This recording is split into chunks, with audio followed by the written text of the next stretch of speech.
Gunwani, Head Equities at Bandhan AMC, joining in on the show right now. Manish, hi, good to have you on the show. Manish, so much happening, domestic, global, so many uncertainties out there. How does the Indian investor keep it sane? No, I think it's time not to be too fearful, not to be too greedy. I know it's a pretty boring answer, but I don't think the market's going to run away in either direction. I think the macro is very good in terms of inflation, current account, etc. But the valuations and the supply of paper, which we are likely to see, is going to become a headwind. So net, I think couple of quarters, we will just have to probably live with sideways movement. It's not a bad time to do stock picking because not anything is not running away. So you can accumulate what you want for next 3-5 years during this phase, to my mind.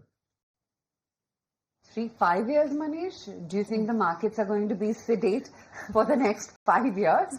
Did I hear you correctly? No. What I meant is over next 2-3 quarters, you accumulate what you want to own for next 3 to 5 years, right? Right. So where do you stock pick right now, Manish? I mean, what we know is we don't know which way Trump is going to move and what's going to really happen with the dynamics between Russia, Ukraine, India and Trump. But what we do know is earnings here. What we do know is that the government is going to do whatever it takes to try and propel consumption. Yeah. That was the weak link. How do you work around that? What stocks do you pick, if any, from this pool? So my medium to long-term views being that we will have nominal GDP of 10-11%. Not if it goes down below, we are obviously going to see aggressive fiscal and monetary action, which we are seeing this calendar year. We had a bit of slowdown last second half of last calendar year.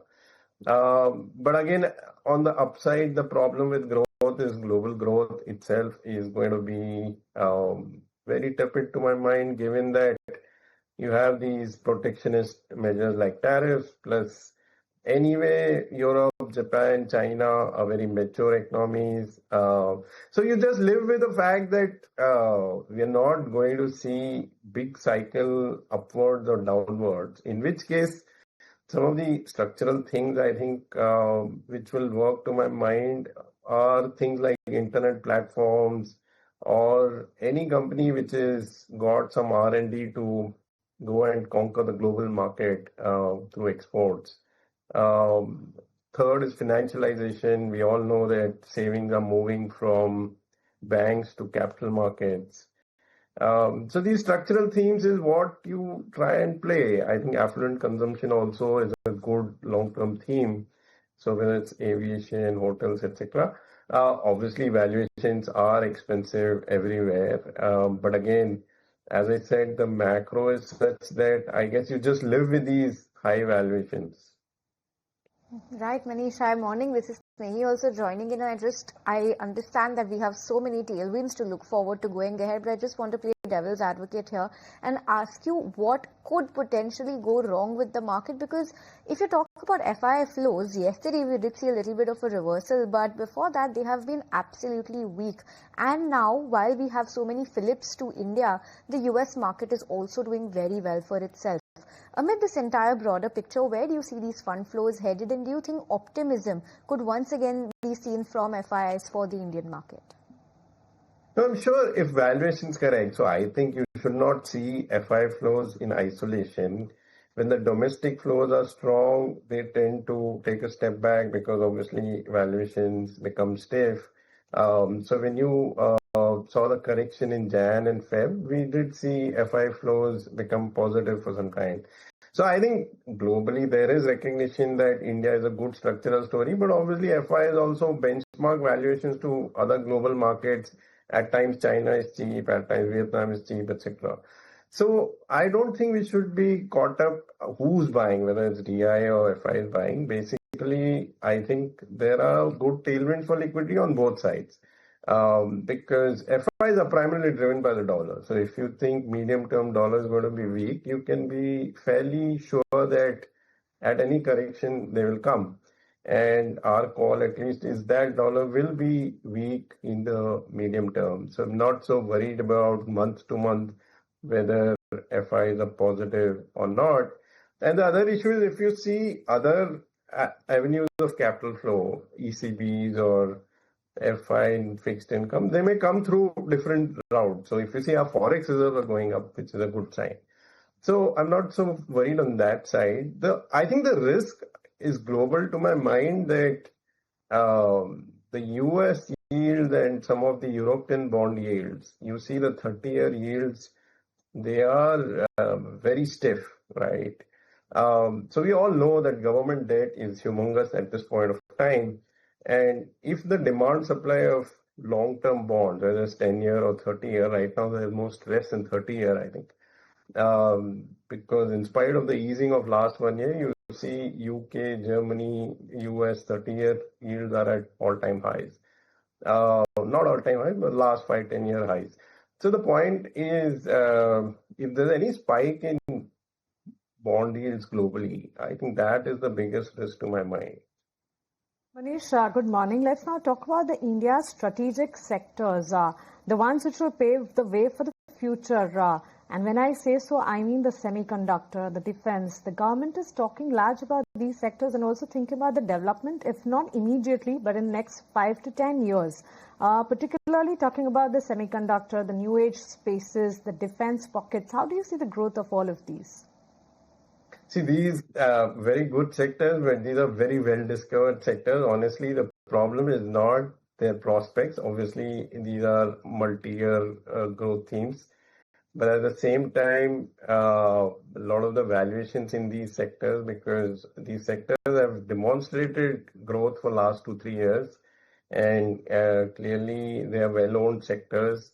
So it's difficult to get good risk reward, but obviously we have selective exposure. But to be massively overweight these sectors, I think is difficult at this point of time. Right. Okay, Manish, just want to get a clearer understanding of how should one be looking at sectors like consumption and auto, because if you take a look at the earnings for FMCG so far, while we've seen marginal recovery this time around, they've been rather flattish. FMCG staples have not done anything well too much. Last time when we interacted, you did say that autos also look very expensively valued. So at a time like this, when we have so many tailwinds announced by the government, should you keep in cognizance the earnings, the valuations, or should you just look at the future and buy into some of these sectors now? So I think it is difficult because when the government's moving from a focus on infra to consumption to a certain extent, you try to play consumption, but the question is how, as you said, some of the sectors like staples look expensive. Autos, it's not so much the valuation, but the long-term trends of technology, which brand will win, those are the uncertainties there. So as I said, you play something directly, then other way to play it is through financiers. Other way to play it is through internet platforms if you want to play consumer discretionary. So I think more indirect ways are probably more structurally better than some of these direct plays. Manish, when you talk about platform plays, I know there is a bunch of paper waiting also to hit the market. But within the existing pool, I mean, how do you deal with the valuations that most of these plays are already sitting up and the run-up which has already happened? So the stocks have done well, but the attractiveness of internet platforms generally is that long-term margins can be very different from what we expect. So if you take the history of internet platforms, when they are small, if the margin is X, when they become big, the margins can be 3X, 5X, or whatever, right? So it's very difficult to predict where the margins will settle because generally these businesses tend to be winner take all, right? I mean, most of the profit will be with the number one player. And therefore, the pricing power in the long term is very, very high. So when you see valuations from a 3, 5, 10-year viewpoint, I think some of these platforms can surprise. The other issue is also that with the technology platform, it's very easy to enter adjacent areas because you're just using tech to sell something to the same consumer. So if you see globally, a lot of the fintech platforms have started with either broking or insurance or lending and then gone on to cross-sell that to customers. So I think we should be cognizant of the addressable market opportunity as well. Manish, there's always a comparison between the benchmarks and the broader markets. And while we talk about the benchmarks, larger players are larger. And if we talk about the broader markets, the mid-cap and small-cap valuations are still elevated and need further correction to enter. While one is drawing their portfolio and thinking of investment, what's your take over there, where we talk about the comparison between the benchmarks and the broader markets? So I think the broader markets, you're correct. At an aggregate level, they're expensive and maybe 60-70% of the universe. I personally find it very difficult to invest in because of valuations. But again, we are fortunate that we live in an economy which is growing reasonably fast. And we are also fortunate that our universe is very big. So if you, let's say, take a cutoff of minimum $500 million market cap and look at reasonably high growth companies above that, there could be 400, 500 companies you can look at. And I think if we choose even 50, 75 in a portfolio, obviously that can actually do better than the headline index to my mind on a 3-5 year basis. Because the landscape of growth is there. There's so many new themes which are coming. There's so much change today. As you pointed out, defense, semiconductors, AI, China plus one, power capex globally. All these themes are there. So I do think that going down the market cap curve, if we can pick good stocks, is still worth it rather than taking a very aggregate view that mid caps and small caps are expensive, so let's not go there. Yeah, but I bet, Manish, there would be some pocket in the market where you would think, right, that the valuations are still frothy? No, there are many. I think most of the hotels, hospitals, cement, a lot of the capex intensive stocks, they are trading at 40, 50, 60 P when there's hardly any free cash flow. I think a lot of the consumer discretionary also is still very expensive.